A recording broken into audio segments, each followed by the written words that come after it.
Bonjour Brigitte, salut tout le monde, mon nom c'est Carl. Je vous ai invité dans le cellier du stocké pour vous parler de la particularité de ce que vous apprêtez à déguster avec le comté, le vin local, le fameux vin jaune.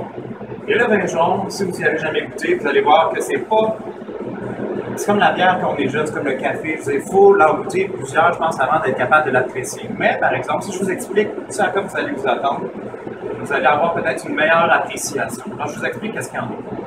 Déjà, on est en France, on est dans l'est de la France, près de la Suisse. C'est une région qui est quand même un petit peu détachée du reste des autres régions de production en France. On est au sud de l'Alsace, séparé par des forêts. On est à l'est de la Bourgogne, séparé par des montagnes. Et ce détachement-là a fait qu'il y a des caractéristiques, des traditions qui sont restées là-bas et qui ne sont pas allées un petit peu partout. C'est le cas du vin jaune, justement. Il y a le vin de paille à ne pas confondre avec le vin jaune pour différentes raisons. Et en gros, c'est des cépages aussi qui poussent là-bas et qui ne poussent rarement ailleurs. Le Jura, bon, ça vient du mot jurassique. Jurassique, c'est l'ère géologique.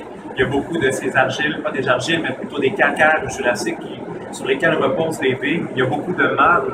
Mais bon, on n'est pas là pour faire de la géologie non plus. On peut parler surtout du raisin, ou encore des villes qui sont aussi situées, qui sont importantes dans le Jura. On entend Château-Chalon, qui est une des plus importantes pour le vin jaune.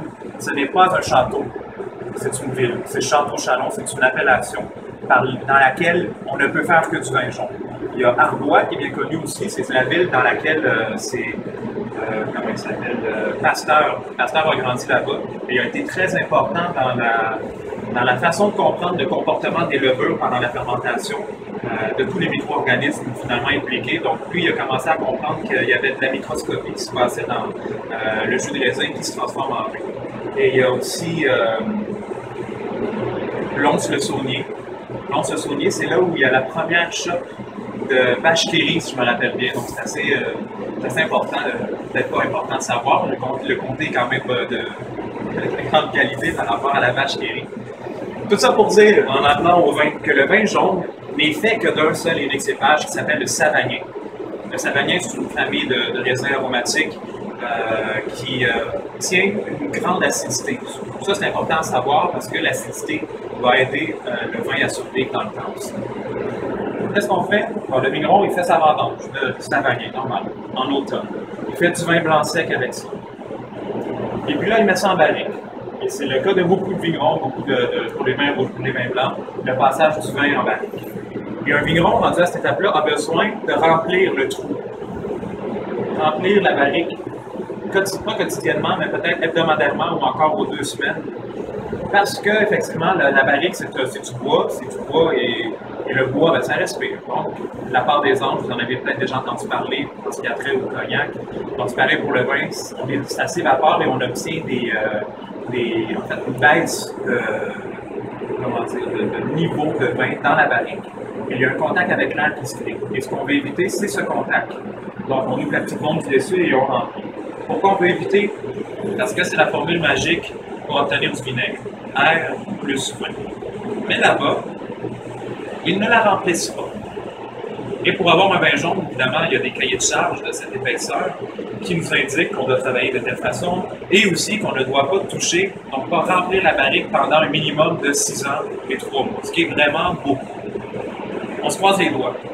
Là-bas, il y a une humidité qui est quand même particulière, c'est un climat qui est quand même continental aussi, donc les hivers sont très froids. Il y a une humidité qui reste, et l'humidité va suffire, à un moment donné, à créer un voile de levure sur la surface du vin.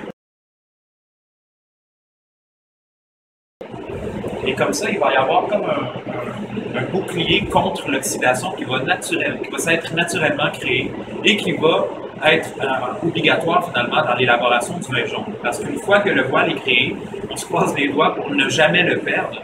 Et ainsi, le niveau va descendre toujours avec le voile. Le voile va s'épaissir s'il fait plus humide d'ailleurs. Et au bout de 6 ans et 3 mois, notre vin jaune va être légal d'être embouteillé finalement. Qu'est-ce qui se passe pendant ces 6 années-là? Évidemment, les levures, ça descend dans le fond, ça s'accumule dans le fond et ça se régénère au fur et à mesure que les cellules tombent dans le fond. l'air passe, mais vraiment moins intensément que s'il n'y avait pas ce voile de levure. Le fait que l'air passe change les équilibres chimiques dans le vin et l'air se dirige dans le milieu, finalement, c'est l'oxygène qui est en suspension, qui se fait manger par toutes les cellules de levure morte dans le fond. Donc, il y a de l'air qui passe et qui se fait consommer par les levures du fond, et il y a comme une symbiose qui se crée là-dedans, et je vous assure que la science n'a pas encore tout compris qu'est-ce qui se passe là-dedans. D'ailleurs, on a encore beaucoup à apprendre sur le comportement des micro-organismes dans l'élaboration de n'importe lequel des vins, particulièrement celui du vin jaune.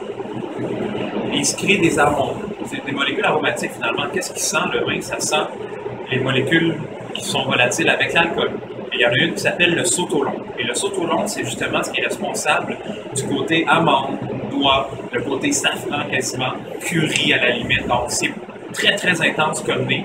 C'est de toute beauté. C'est des vins qui sont capables de survivre plus de 100 ans. Et la raison pour laquelle on a décidé d'embouteiller les vins jaunes dans des bouteilles de ce format-là. Donc tout ça ici, c'est des vins jaunes de différentes appellations.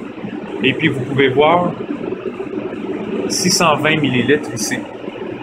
Donc la raison pour laquelle on emballe, ou plutôt on embouteille les vins jaunes dans ces bouteilles-là, c'est pour représenter la perte du vin en barrique au bout de 6 ans et 3 mois.